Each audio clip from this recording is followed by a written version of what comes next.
Hello everyone, welcome to Radiology Case Review Series. In this video, we are going to look at images of 30-something-year-old female who presented to emergency department following trauma. Patient complained of headache and neck pain. As part of trauma series workup, patient underwent CT head and cervical spine examination. On the CT head examination, there was no findings of acute hemorrhage or infarction.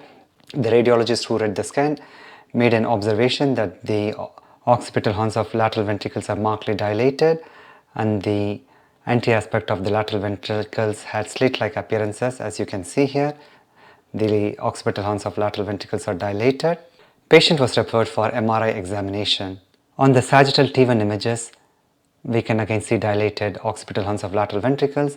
On the midline sagittal image, there is complete absence of corpus callosum. We can see the radial arrangement of the sulci. On the coronal images, we can see high riding third ventricle. The lateral ventricle anterior aspect has this rather unusual Texas horn or moose head appearances. Again, we can see dilated occipital horns of lateral ventricles, right worse than the left. On the axial images, similar to what we see on the CT, there is marked dilatation of the occipital horns of lateral ventricles. Imaging appearances are consistent with agenesis of corpus callosum. In terms of imaging, following features can be seen with agenesis of corpus callosum. The ventricles will have parallel lateral ventricular configuration, giving the racing car appearances. The occipital horns of lateral ventricles will be dilated, as we saw in our patient. This is known as colpocephaly. On the coronal images, we can see rather unusual configuration of the lateral ventricles and third ventricles, giving the appearances of what is called as Texas longhorn, moose head or Viking helmet appearances. The third ventricle will be dilated and high riding, as we saw in our patient.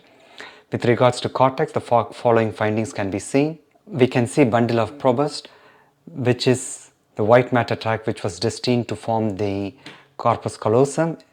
Instead, it will parallel the interhemispheric fissure. Also, due to the absence of corpus callosum, there will be radial arrangement of the sulci on the midline sagittal images. We can also see everted cingulate gyri. There are various morphological abnormalities can be seen in the corpus callosum abnormalities. Corpus callosum usually forms between the ages of 12 to 16 weeks of gestation. Traditionally, although there is some controversy, it is believed that corpus callosum development begins at the genu and progresses posteriorly. The rostrum is the last structure of the corpus callosum to form. With regards to hypoplasia, there can be hypoplasia without dysplasia, in which case the morphology will be intact, or there can be hypoplasia involving the posterior aspect of the corpus callosum, giving the apple core appearances, or there can be complete agenesis of the mid and posterior portions of the corpus callosum with hypertrophied anterior remnant. With regards to dysplasia, we can have isolated dysplasia without hypoplasia with hump-shaped appearances of the mid portion of the corpus callosum. We can also have hypoplasia with dysplasia. The corpus callosum can be uniformly thinned and dysplastic, or it can be hypoplastic with kinked appearances. As we saw in our patient, we can also have complete agenesis of corpus callosum.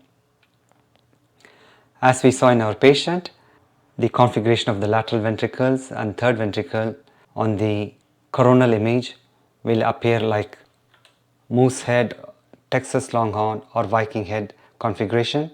On the axial images, due to parallel lateral ventricles, the ventricular configuration can appear like racing car.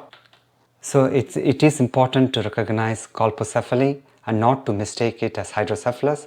Coronal images will show the characteristic appearances of the lateral and third ventricles. On the sagittal images, we can assess the extent of corpus callosum abnormalities, whether it's hypoplasia, dysplasia, or combination of both, or complete agenesis. And also the sagittal images will help us identify the radial arrangement of the gyri. I hope you found this case to be informative. Thanks for your attention.